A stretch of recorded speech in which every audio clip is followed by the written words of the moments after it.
أعوذ بالله من الشيطان الرجيم بسم الله الرحمن الرحيم وينذر الذين قالوا اتخذ الله ولدا ما لهم به من علم ولا لآبائهم كبرت كلمة تخرج من أفواههم إن يقولون إلا كذبا فلعلك باخع نفسك على آثارهم إن لم يؤمنوا بهذا الحديث أسفا صدق اللہ العلی العظیم۔ الحمدللہ سورہ کہف چل رہی ہے، اور سورہ کہف کے اندر پیچھے ہم سورہ کہف کے فضائل بھی پڑھ چکے ہیں، اور سورہ کہف میں ہم پچھلی آیات پڑھ چکے ہیں۔ تمام تعریفیں اس اللہ کے لیے کہ جس نے اپنے محبوب پر قرآن مجید نازل فرمایا، اور پھر قرآن بھی ایک ایسی کتاب ہے کہ اس کتاب میں کوئی ٹیڑھا پن، کوئی غلط رستہ نہیں ہے، سیدھی سیدھی کتاب ہے، اور یہ ایسی کتاب ہے قیمن کہ جو ثابت شدہ انمٹ لازوال کتاب ہے، ہمیشہ ہمیشہ ایک جیسی رہے گی۔ اور پھر ساتھ یہ فرمایا تھا کہ اے محبوب آپ ڈرائیے اپنی جو ان لوگوں کو کہ جن پہ ایک بہت بڑی آفت والے، کہ جو ایک بڑے غلط نظریات کے اندر مبتلا ہوئے پڑے ہیں، آپ ان لوگوں کو ڈرائیے، اور ساتھ فرمایا تھا ایمان والوں کو خوشخبریاں سنائیں۔ اور یہی اللہ کے نبی کی صفت ہے کہ اللہ کے محبوب صلی اللہ علیہ وسلم یا ایھا النبی انا ارسلناک شاہدا ومبشرا ونذیرا وداعیا الی اللہ باذنہ وسراجا منیرا۔ یہ آیت بڑی کھلنے والی ہے، اگر کبھی انشاءاللہ موقع ملا تو اس پہ تفصیلاً، ویسے میں نے اس پہ جمعہ کا ایک بیان بھی ہے مکمل۔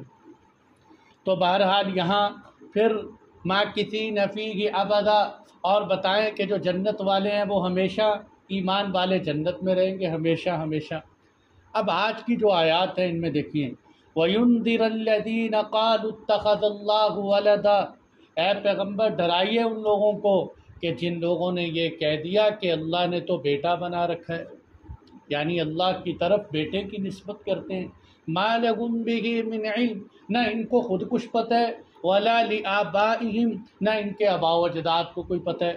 کبرت کلمۃ، کتنی بڑی بات ہے، تخرج من افواہہم، جو ان کے منہوں سے نکل رہی ہے، ان یقولون الا کذبا، یہ تو اللہ پہ جھوٹ بکتے ہیں، اللہ تعالیٰ کی طرف بلدیت کی نسبت کر کے جھوٹ بول رہے ہیں۔ تو میرے دوستو، میرا دل چاہتا ہے کہ میں ان 4 آیات کو کھولوں آپ حضرات کے سامنے کہ قرآن نے ایک ہی مسئلے پر 4 فقرے کہیں۔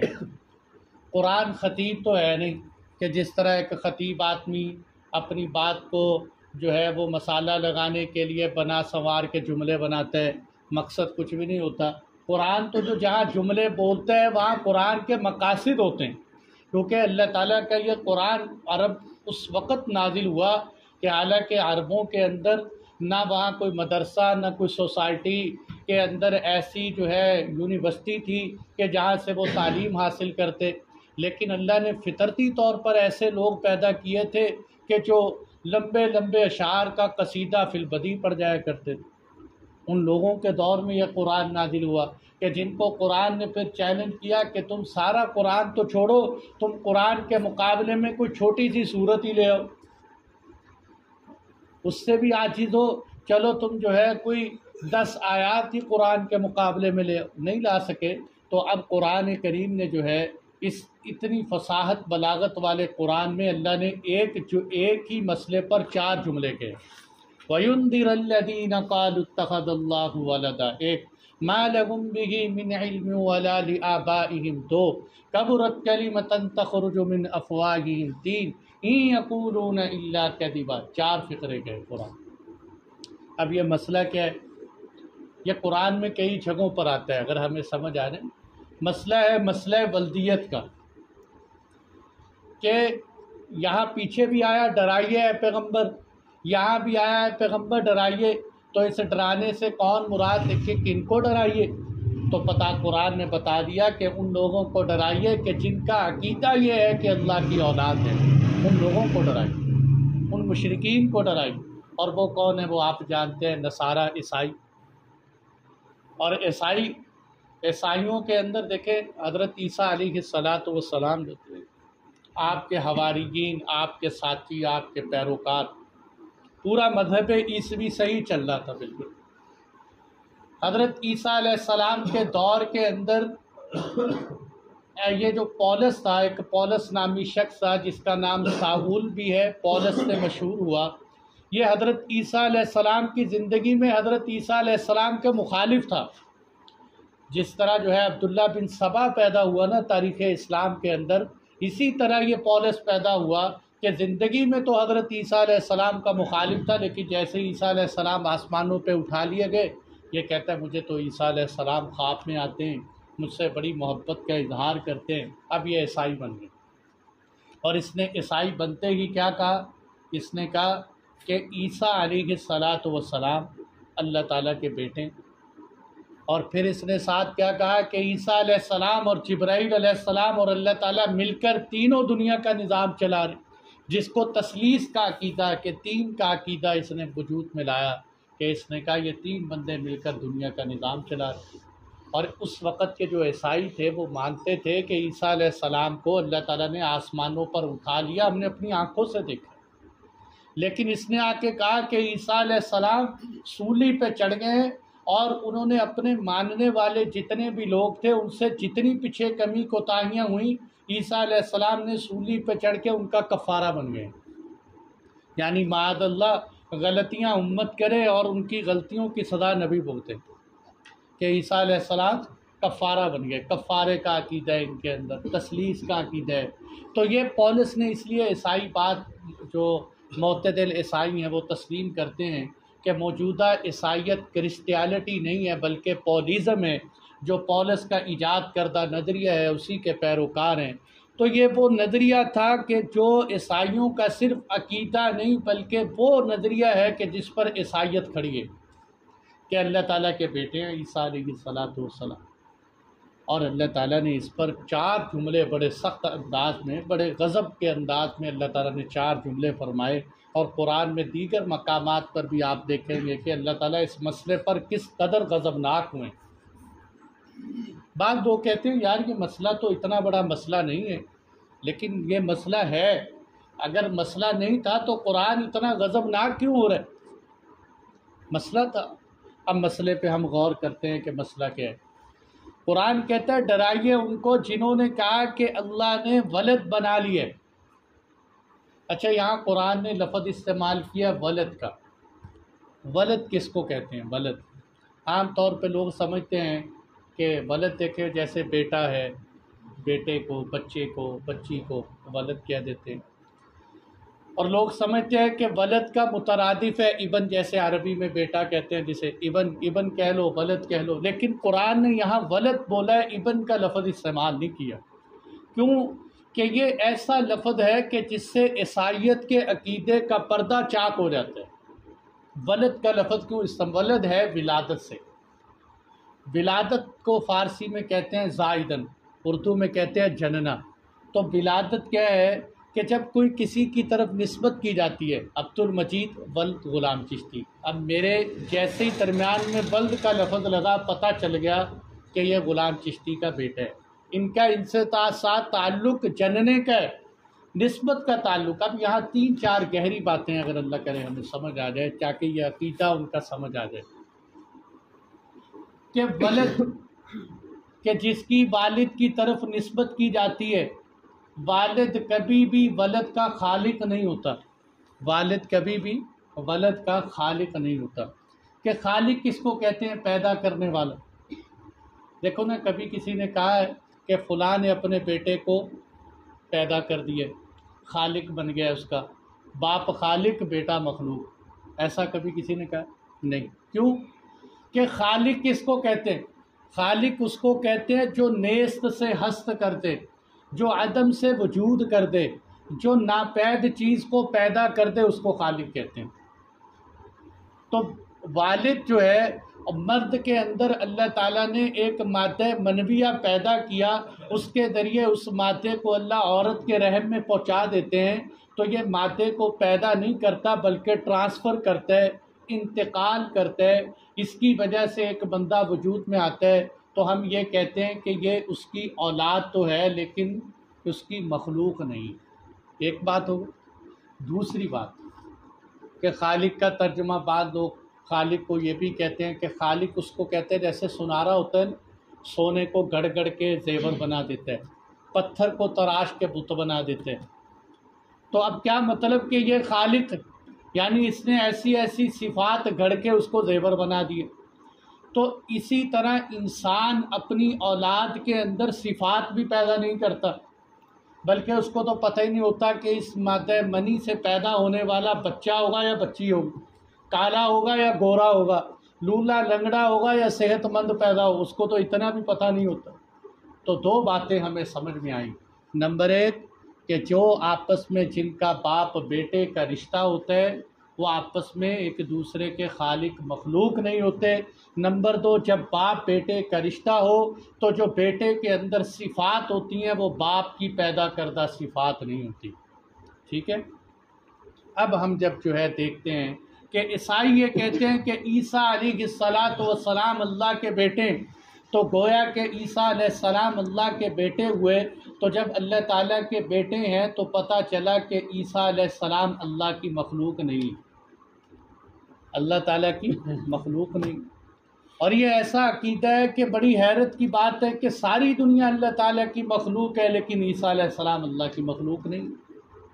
اور پھر یہ بات بھی ثابت ہو گئی کہ عیسیٰ علیہ السلام میں جو صفات ہیں وہ صفات معاذ اللہ خدا تعالیٰ کی پیدا کردہ نہیں، کیونکہ باپ بیٹے کے اندر صفات پیدا نہیں کرتے۔ اور تیسری بات یہ سمجھ میں آتی ہے کہ ہمیشہ گھوڑے سے گھوڑا پیدا ہوتا ہے، کبھی گھوڑے کے سے جو چچندر پیدا نہیں ہوتی، اسی طرح چوہے سے کبھی چیل پیدا نہیں ہوتی، ہمیشہ جنس سے جنس پیدا ہوتی ہے۔ تو گویا دیکھیں نا، آدم کا بچہ آدم ہی ہوگا، تو گویا کہ خدا کا بیٹا خدا بن گیا۔ اگرچہ عیسائی یہ کہیں نہ کہیں کہ ہم عیسیٰ علیہ السلام کو خدا مانتے ہیں کہ نہیں مانتے، لیکن جب بیٹا کہہ دیا تو خدا مان لیا، کیونکہ اللہ تعالیٰ کو جو اللہ تعالیٰ سے پیدا ہوگا، خدا سے پیدا ہوگا، تو وہ خدا کی اولاد ہی کہلائے، اور جب خدا کی اولاد ہے تو وہ خود بھی خدا ہے۔ تو اس لیے یہ بہت گندا عقیدہ ہے کہ اللہ تعالیٰ کی طرف ولدیت کی نسبت کرنا۔ اس لیے یہ جو لفظ ولد ہے نا، یہ اس پردے کو چاک کرتے ہیں۔ ابن کا لفظ اگر استعمال ہو جاتا تو ابن عربوں کے اندر یہ عادت ہے کہ جو بچہ نہ ہو لیکن اس سے بچوں کی طرح پیار ہو، اس کو بھی ابن کہہ دیتے ہیں کہ یہ بیٹا ہے۔ جیسے یہودی کہتے تھے نحن ابناء اللہ، کہ ہم اللہ کے بیٹے ہیں، یعنی ہم اس سے مراد یہ بیٹے نہیں جو عیسائی کہتے تھے کہ اللہ تعالیٰ کے بیٹے ہیں، بلکہ مطلب ہم اللہ کے چہیتے ہیں، یعنی اللہ تعالیٰ ہمیں پسند کرتے ہیں، ہم سے پیار محبت کرتے ہیں۔ تو اس بنیاد پر ابن عربی کے اندر بیٹا اس کو بھی کہہ دیتے ہیں جو حقیقی بیٹا نہ ہو۔ لیکن قرآن نے کہا ولدا، کہ یہ اللہ تعالیٰ کو کیا کرتے ہیں کہ اللہ تعالیٰ کو باپ بنا رہے، فرمایا۔ اور یہ دیکھیں کہ کتنی حیرت کی بات ہے کہ جب آپ کسی کی طرف اللہ حفاظت فرمائے، خاکم بدہن، یہ بات کہنی بڑی مشکل ہے لیکن عقیدے کو سمجھانے کے لیے کہہ رہا ہوں کہ جب آپ کسی کے ساتھ ولد کا لفظ جوڑیں گے تو ایک ماں کا تصور بھی ذہن میں آئے، ماں کا تصور، ایک عورت کا تصور ذہن میں آئے گا، جبکہ خدا تعالیٰ ان ساری چیزوں سے باری ہے۔ اس لیے فرمایا تعالی عما یقولون علوا کبیرا، اللہ تعالیٰ تو ان چیزوں سے بہت بلند و بالا ہے جو تم خدا کے بارے میں باتیں کرتے ہو، جو باتیں تم کہہ رہے ہو، کیسی کیسی باتیں اللہ کی طرف گڑھ رہے ہو۔ اس لیے یہ اتنا برا عقیدہ ہے کہ قرآن کیا کہہ رہا ہے، ڈرائیے ان کو کہ جو کہتے ہیں کہ اللہ نے بیٹے بنا لیے۔ کیا حضرت عیسیٰ، میں نے شاید اس پہ آپ کو پہلے بھی ایک واقعہ سنایا تھا کہ کہتے دلی کی مسجد کے اندر ایک عیسائی تقریر کر رہا تھا، عیسائی کہنے لگا کہ عیسیٰ علیہ السلام اللہ کے بیٹے، جبرائیل علیہ السلام بھی اللہ کے بیٹے ہیں۔ تو وہ پٹھان نا باہر چھلیاں لگا رہا مسجد کے باہر، وہ چھلیاں لگاتے لگاتے چھوڑ کے آ گئے۔ اس نے کہا پادری صاحب ٹھہر جو، میری بات سنو۔ ان کا کیا؟ کہتے اتنا بڑا اللہ تعالیٰ، اتنے بڑے خدا، ان کے صرف 2 بیٹے ہیں، میں پٹھان چھلیاں بونتا ہوں، میرے 10 بیٹے ہیں، میرے 10 بیٹے ہیں، اور تم نے اتنے بڑے اللہ کی طرف 2 بیٹوں کی نسبت کی؟ تمہیں شرم نہیں آتی اللہ کی طرف 2 بیٹوں کی نسبت کرتے ہوئے؟ میں پٹھان ہو کے، ایک اللہ کی مخلوق ہو کے میرے 10 بچے ہیں، اور تم اللہ تعالیٰ کی طرف 2 بچوں کی نسبت کر رہے ہو؟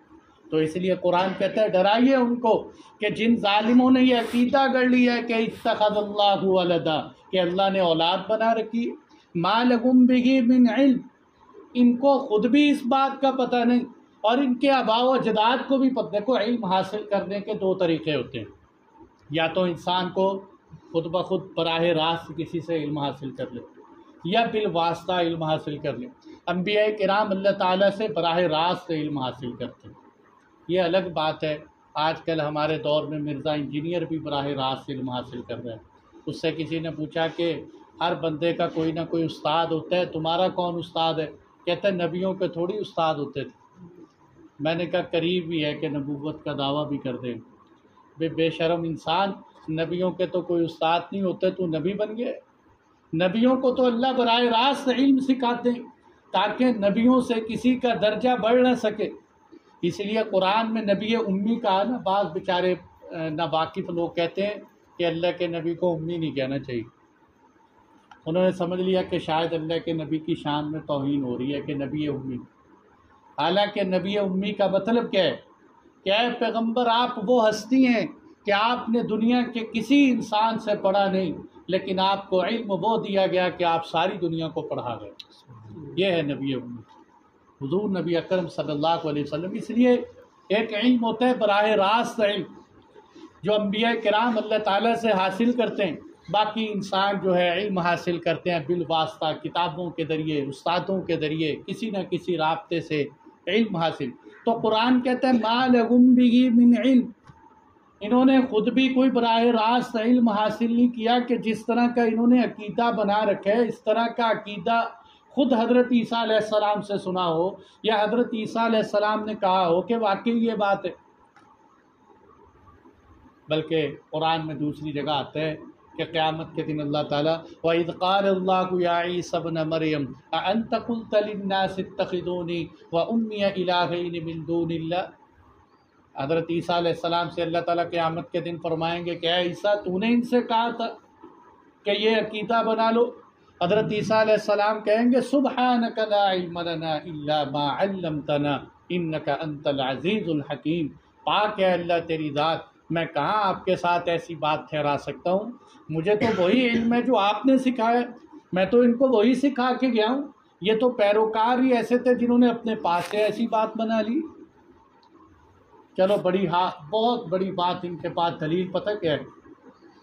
کہتے ہیں کہ عیسیٰ علیہ السلام کو اگر اللہ کا بیٹا نہیں کہتے تو عیسیٰ علیہ السلام کا کوئی باپ بتاؤ۔ عیسیٰ علیہ السلام تو بغیر باپ کے پیدا ہوئے، جیسے معاذ اللہ یہ قادیانی جو ہیں، ان کا نظریہ اور عقیدہ یہ ہے کہ حضرت عیسیٰ علیہ السلام کے والد کا نام نجار تھا، تو اللہ معاف فرمائے یہ ایک نیا عقیدہ انہوں نے گڑھا۔ تو یہ عیسائی کہتے ہیں کہ اگر عیسیٰ علیہ السلام کا کوئی والد ہے تو بتاؤ، جب کوئی والد نہیں ہے تو اللہ تعالی۔ اس کا جواب دینے سے پہلے ایک بڑی آسان سی بات ہے کہ دیکھو اگر کسی کا والد زید نہیں ہے تو کیا ہم اس کی نسبت عمر کی طرف کر دیں گے کہ اس کا باپ عمر؟ اگر کسی کی ولدیت تمہیں نہیں پتہ تمہارے علم کے مطابق تو کیا اس کو اللہ تعالیٰ اس کو باپ بنا دو گے اللہ تعالیٰ کو اس کا؟ اور پھر معاذ اللہ ثم معاذ اللہ، اللہ حفاظت فرمائے، اور کسی کی ولدیت کی نسبت غلط کرنا، چاہے وہ لاکھوں پاک باز انسان ہو، اس سے بڑی گالی اور کیا ہو سکتی؟ اس سے بڑی گالی کیا ہو سکتی؟ اس لیے قرآن کہتا ہے کہ انہوں نے اتنی بڑی بات کی اللہ تعالیٰ کی ولدیت ٹھہرا کر، تکاد السماوات یتفطرن من وتنشق الارض وتخر الجبال حتی ان دعوا للرحمن ولدا وما ينبغي للرحمن ولدا، کہ انہوں نے اللہ کے لیے ولدیت کا رشتہ ٹھہرا، اتنی بڑی بات کی کہ اگر آسمان پھٹ جائے، زمین ٹکڑے ٹکڑے ہو جائے اور پہاڑ ریزہ ریزہ ہو جائیں، یہ چھوٹی نسبت ہے، اللہ کی طرف ولدیت کی نسبت کرنا اس سے بھی بڑی بات ہے۔ وَمَا يَنبَغِي لِلرَّحْمَنِ وَلَدًا، رحمان کے لیے کہاں اولاد تم اللہ کے لیے اولاد ٹھہرا۔ بعض علماء نے کہا کہ اس کا مطلب یہ ہے کہ اگر پہاڑوں میں حساسیت ہوتی، زمین میں حساسیت ہوتی، تو وہ یہ عقیدہ سن کر واقعی ٹکڑے ٹکڑے ہو جاتے کہ تم نے اللہ جل جلالہ کے لیے اولاد بنا دی۔ تو اس لیے بلکہ قرآن میں ایک جگہ فرمایا لَقَدْ جِئْتُمْ شَيْئًا اِدًّا، تم نے کتنی اچنبی بات کی۔ اِدّا عربی میں کہتے ہیں ایسی بات جو کبھی نہ سنی گئی ہو، حیرت انگیز بات ہو، انسانی فطرت اس کو سن نہ سکتی ہو۔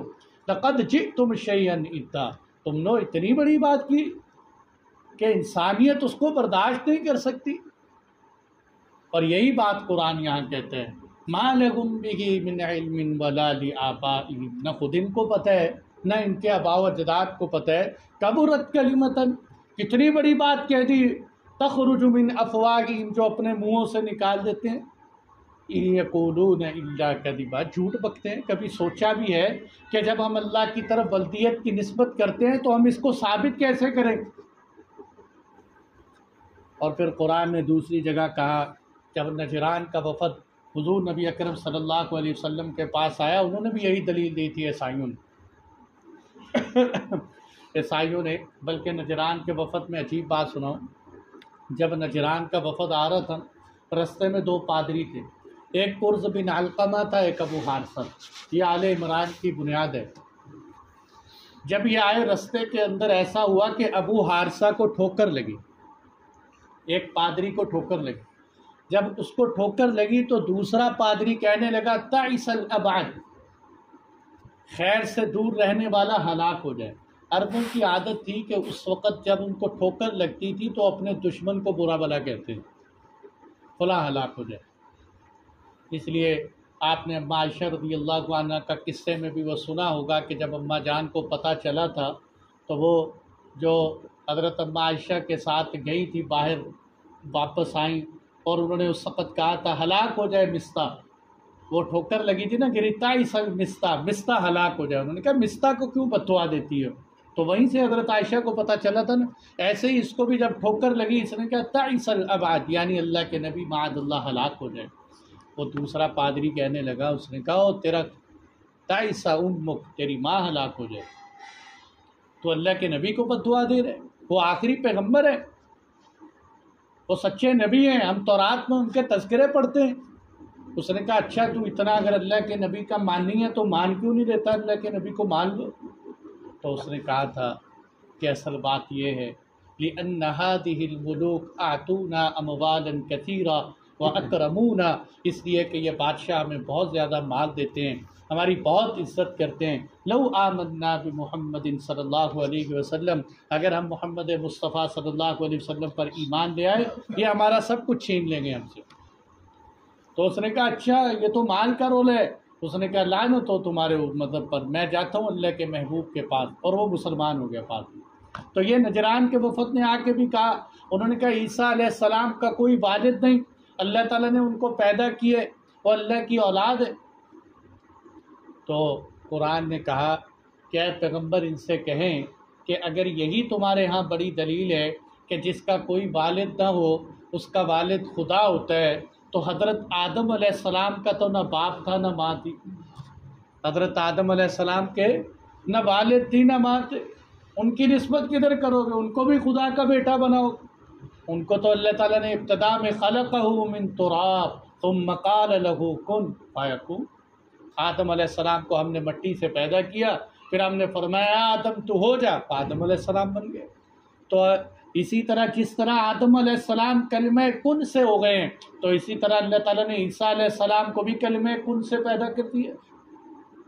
تو اس لیے قرآن کہتے ہیں وَيُنذِرَ الَّذِينَ قَالُوا اتَّخَذَ اللَّهُ وَلَدًا، ڈرائیے ان کو جو کہتے ہیں کہ اللہ نے بیٹا بنا رکھا ہے، نہ ان کو خود اس بات کا پتہ ہے نہ ان کے باپ دادا کو پتہ ہے۔ اتنی بڑی بات ہے جو ان کے منہ سے نکلتی ہے، یہ تو اللہ تعالیٰ پر سوائے جھوٹ کہنے کے اور کچھ نہیں، اس سے بڑا جھوٹ کیا ہے۔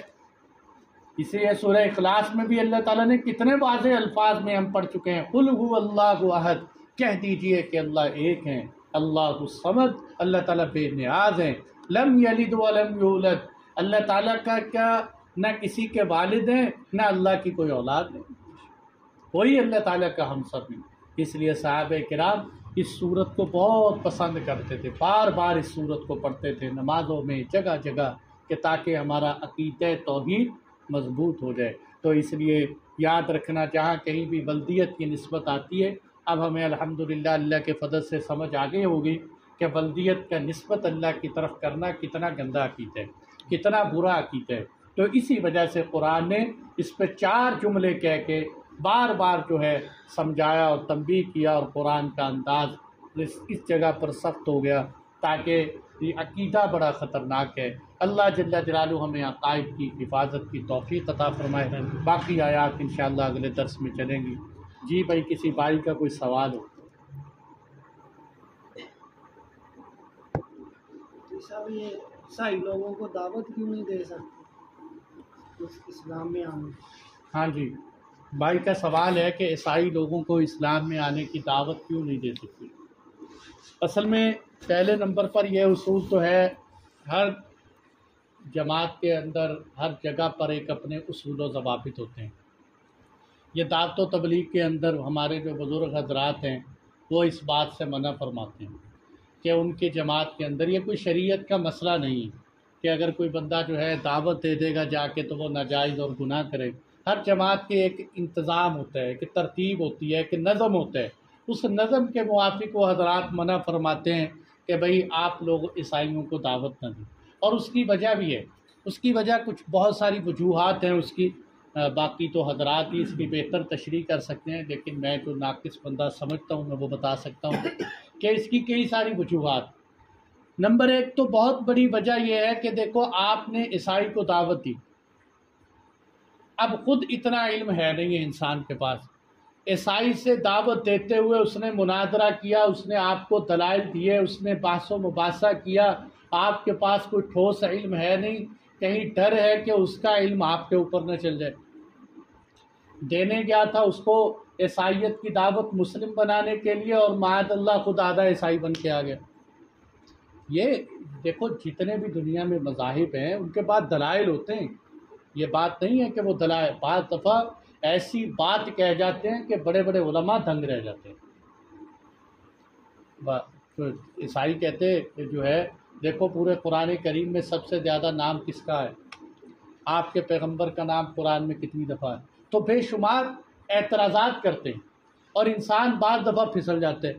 اس لیے ہمارے حضرات پابندی لگا دیتے ہیں کہ بھئی جماعت میں ہر قسم کا مجمع ہے، ضروری تو نہیں علماء ہی ہوں، اور بہت راسخین علماء ہوں۔ اس لیے انہوں نے ایک قانون بنایا، جیسے کہتے ہیں نا 6 نمبر کے اندر اندر رہو، کہ بھئی کیا، حالانکہ لوگ کہتے ہیں جی پتہ نہیں تبلیغ والوں نے دین 6 نمبروں میں بند کر دیے، یہ کہتے ہیں اس سے ہٹ کے دین نہیں، مطلب یہ ہے کہ اگر 6 نمبروں سے ہٹ کے ہم ادھر ادھر بات کریں گے، ہو سکتا ہے ہم پھسل جائیں، ہو سکتا ہے ہم پتہ نہیں کدھر سے کدھر نکل جائیں۔ یہ بڑے بڑے علماء کرام کا کام۔ تو اس لیے حضرات ایک نظم کی پابندی۔ اور دوسرے نمبر پر جو بات ہے وہ یہ ہے کہ ہمارے حضرات کہتے ہیں کہ آپ لوگ دین کو عملی شکل میں لوگوں کو دکھاؤ، دین عملی شکل میں دکھاؤ گے تو لوگ تمہیں دیکھ دیکھ کے خود بخود مسلمان ہو جائیں۔ جیسے صحابہ کرام جہاں سے گزرتے تھے، رستے بدلتے تھے، بازاروں میں جاتے تھے، ان کی تجارت دیکھ دیکھ کے غیر مسلم مسلمان ہو جاتے۔ نمبر 3 کیا ہے کہ ابھی ہماری زندگی ایسی بنی نہیں ہے کہ ہم غیر مسلموں کے سامنے مثال پیش کر سکیں، ہم کہیں ہمارے جیسے ہو جاؤ۔ صحابہ تو جاتے تھے، وہ کہتے تھے کونوا مثلنا، ہمارے جیسے ہو جاؤ، جو ہم ہیں، ہم چلتے پھرتے دین ہیں، ہمارے جیسے بن جاؤ۔ تو یہ بہت ساری وجوہات ہیں۔ علماء کرام دعوت دیں اور دیتے ہیں، علماء اس پہ مناظرے کرتے ہیں، لائن ہے بڑی۔ اور بھئی کسی کا کوئی سوال ہو؟ ہاں جی، غیر اسلام کی دعوت، ہاں بہت اچھا سوال کیا، بہت اچھا سوال کیا، بہت اچھا سوال کیا کہ غیر مسلم کو سلام کرنا چاہیے کہ نہیں کرنا چاہیے۔ دیکھیں، حدیث مبارکہ میں غیر مسلم کو سلام کرنے سے منع کیا گیا، بلکہ انداز بتایا گیا ہے کہ اگر تمہیں غیر، بعض حدیثوں میں تو ایسا آتا ہے کہ آپ ان کے لیے رستہ تنگ کر دو، تم کشادہ رستے سے ہو کے گزرو، یہ نہیں کہ آپ ایک طرف ہو جاؤ ایک طرف، تاکہ اسلام کی شان و شوکت ظاہر۔ سلام میں کیا ہے کہ تم پر سلامتی ہو۔ اب بندہ غیر مسلم ہے، اس کو غیر مسلم کے اندر ہم کیسے سلامتی، غیر مسلم کے لیے تو سلامتی سے قرآن نے منع فرمایا۔ حضرت ابراہیم علیہ السلام سے اللہ نے فرمایا کہ اے ابراہیم، اب یہ جو ہے حضرت نوح علیہ السلام سے، کہ حضرت نوح علیہ السلام سے فرمایا کہ اے نوح علیہ السلام، اب یہ آپ کے بیٹے نہیں ہیں، ان کے لیے آپ جو ہے اب دعا نہیں کر سکتے۔ تو اس طرح اللہ تعالیٰ نے قرآن کریم میں منع فرمایا۔ تو غیر، یہ سلام اصل میں کیا ہے؟ سلامتی کی دعا ہے، اور غیر مسلم کے لیے سلامتی کی دعا نہیں ہے۔ ان کو سلام کرنا تو کیا ہے؟ السلام علی من اتبع الہدی، السلام علی من اتبع الہدی، یا یوں کہہ سکتے ہیں سلام علی من اتبع الہدی، سلامتی ہو اس شخص پر جو ہدایت کی پیروی کرے۔ تو ہم نے اس کو تھوڑی سلام کیا ہے، ہم نے تو یہ کہا وہ بھی خوش ہو جائے گا۔ جن ممالک میں مسئلہ ہے نا کہ عیسائی ناراض ہو سکتے ہیں کہ آپ نے سلام نہیں کیا، اس کو کہے سلام علی من اتبع الہدی، وہ خوش ہو جائے گا مجھے سلام کیا۔ حالانکہ سلامتی تو آپ نے کس پہ ڈالی؟ جو ہدایت پہ چلے، جو دین خدا کی پیروی کرے، اس پر سلامتی ہو۔ تو یہ ہے اصل۔ اور بھائی کسی کا کوئی سوال ہو؟ چلے بھائی، جو کچھ کہا سنا گیا، اللہ جل جلالہ ہم سب کو عمل کی توفیق عطا فرمائے۔